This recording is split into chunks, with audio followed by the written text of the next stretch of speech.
प्रयागराज महाकुंभ में अखाड़ों के प्रवेश का सिलसिला जारी है।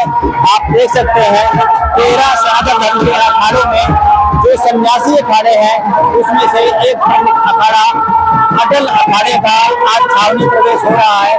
बड़ी तादाद में अटल अखाड़े के साधु संत, जिसमें नागा सन्यासी भी शामिल है, वो अपने महामंडलेश्वर आचार्य महामंडलेश्वरों के साथ पिंड क्षेत्र में प्रवेश कर रहे हैं। भाला भी इनके देवता तुल्य माने जाते हैं। इसकी वजह से ये भाले भी कुंभ क्षेत्र में इनकी छावनी प्रवेश यात्रा में आते हैं। इसके अलावा नागा सन्यासियों का एक बड़ा जत्था है जो घोड़े में सवार होकर इस छावनी प्रवेश में आगे चल रहा है।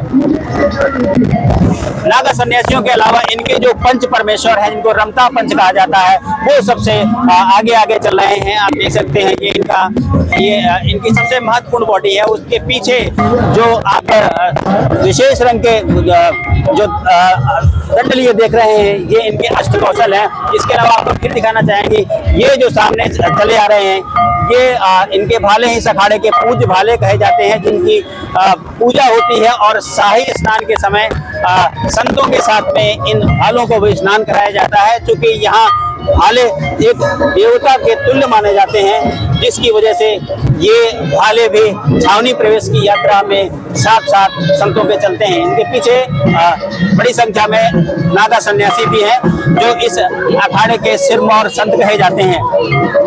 करीब 2 दर्जन के आसपास महामंडलेश्वर भी इस अखाड़े में हैं, जो इनके पीछे चल रहे हैं। इसके अलावा इस अखाड़े के जो अन्य पदाधिकारी हैं वो भी साथ साथ चल रहे हैं। और बीच का जो हिस्सा है वहाँ पर सनातन धर्म से जुड़े जो अन्य संगठन हैं उनके लोग चल रहे हैं। लेकिन सबसे महत्वपूर्ण बात यह है कि जो अखाड़ा है वो सभी सन्यासी अखाड़ों में आखिर में इसका गठन हुआ था, और इसकी वजह से इसमें अभी जो सदस्यों की संख्या है वो उतनी नहीं है। दूसरी महत्वपूर्ण बात यह है कि जातीय शुद्धता की वजह से अनुशासन और परंपरा को ये अखाड़ा सबसे महत्वपूर्ण मानता है। इसकी वजह से भी इसमें अभी जो संख्या है सदस्यों की वो उतनी ज्यादा नहीं हो पाई है, क्योंकि इसने अपने मानकों में अपनी परंपराओं के साथ कोई शायद यही वजह है कि अभी इस अखाड़े में जो संख्या है सन्यासियों की वो उतनी ज्यादा नहीं है।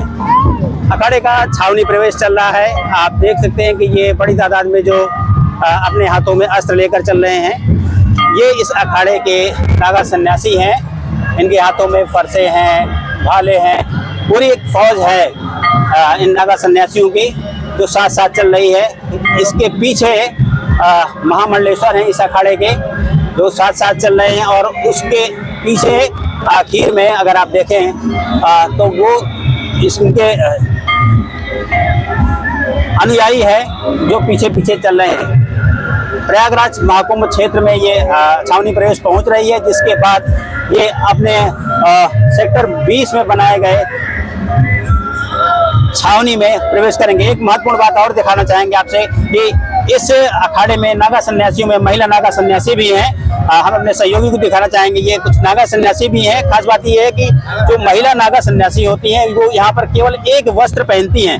ऐसा नहीं है कि उनको वस्त्र से परंपरा को देखते हुए ये रखा गया है कि जो महिला नागा सन्यासी हैं कि वो एक वस्त्र पहनेंगी। आप देख सकते हैं तो यहाँ उनकी भी संख्या है। अभी भी अपनी परंपरा अनुशासन में ये अखाड़ा सबसे आगे चल रहा है। और आज जो सनातन धर्म के अखाड़े हैं उनमें ये 5वां अखाड़ा होगा जो प्रवेश करेगा। हमारे साथ कुछ साधु संत भी हैं, उनसे बात करते हैं। महाराज जी, बात कर सकते हैं आप? आज पूज्य अखाड़े का छावनी प्रवेश है, क्या क्या कैसे परंपरा आगे बढ़ेगी? परंपरा अभी तो ये अखाड़े में जब रुकेगी वहाँ पे सब बैठक होगी जी, और वहीं पे सब निर्धारित होगा। आज का कुंभ जैसे स्टार्ट हो गया जी, हर अखाड़े के महंत लोग जो है एक प्रवेश करते हैं जी। जैसे आज राजगुरु हमारे जी स्वामी विश्वात्मानंद सरस्वती महाराज जम्मू कश्मीर के जी, हर महात्मा अलग अलग तारीख में प्रवेश करते हैं जी, तो हर किसी की तारीख की, जैसे आज पेशवाई है जी, जी, 3 तारीख के बाद दूसरी की पेशवाई है, ऐसे ऐसे करके सब इकट्ठे हो जाएंगे। जी, जी, ठीक है। तो महाराज जी ने बताया कि क्या परंपरा है जिसके आधार पर ये छावनी में प्रवेश करेगा अखाड़ा। अभी फिलहाल इसका छावनी प्रवेश हो रहा है। शाम तक ये अखाड़ा महाकुंभ क्षेत्र में बनाए गए अपने छावनी में प्रवेश करेगा और उसके बाद शाही स्नान की इस अखाड़े की तैयारियां होंगी। दिनेश सिंह, TV9 यूपी, महाकुंभ नगर, प्रयागराज।